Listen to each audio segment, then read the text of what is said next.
In this video, we will create a 3D hull from a two-dimensional frame in just a few clicks. For this, we use some very helpful functions in Rfem. First, let's change the grid to the XY plane. Next, let's select the entire frame and then click the Move and Copy button.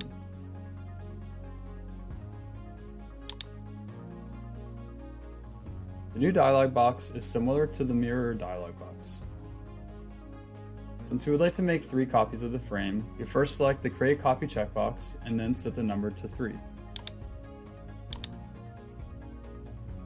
The distance between the copied frames are 15 feet each in the opposite Y direction, so enter the corresponding displacement vector.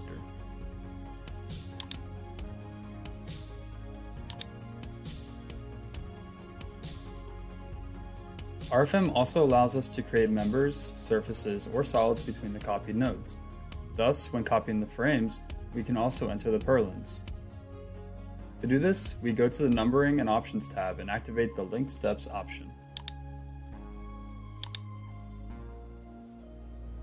In the new tab, we can now select which element we would like to connect the copied nodes with. We click Link Nodes with Member and create a new member.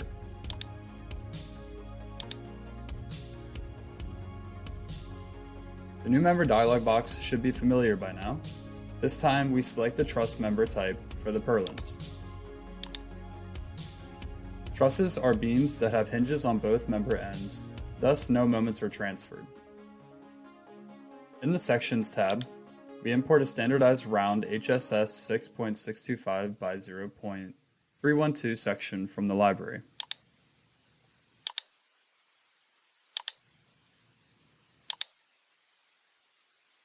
We use filters again to limit the selection in order to find the desired one more easily.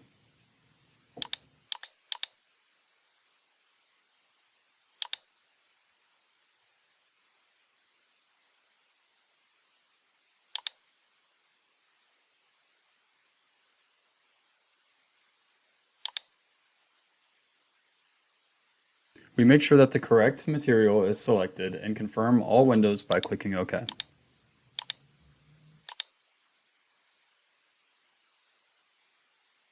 The section is taken over, and a 3D hull will be created now from a two-dimensional frame.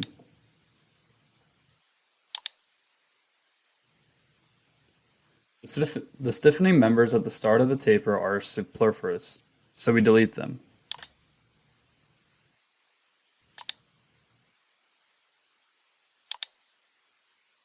We can simply select them from left to right by holding the Control key.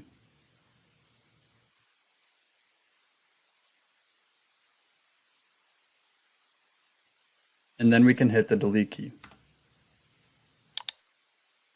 Next, we use the same function to generate the gable frame. We select the 2 nodes on the side of the purlin on the outer frame while holding down the Control key on the keyboard.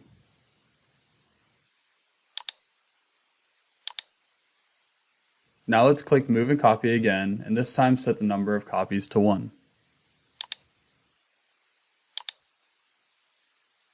Since we do not know exactly what the distance is from the 2 nodes to the ground, we use a helpful function of Rfem. We click on the mouse symbol in the displacement vector area. Then we first select the node to be copied, and then the target point to which it is to be copied.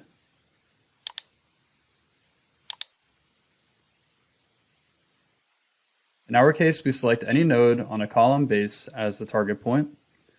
The displacement vectors are automatically adopted in the dialog box, and we set the irrelevant coordinates to 0 so that the nodes are copied vertically downwards.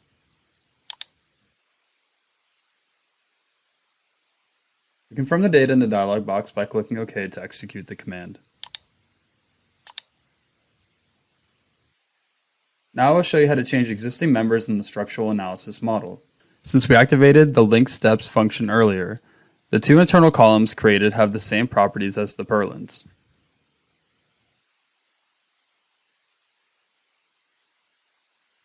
To change the column types, sections, and other properties of existing members, we select them by double-clicking any of the selected members to open the Edit dialog box.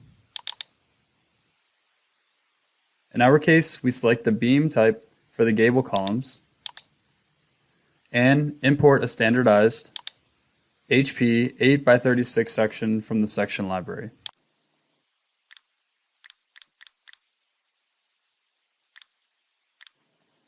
We also activate a rotation of the members by 90 degrees. After closing this dialog box, the selected members will be changed.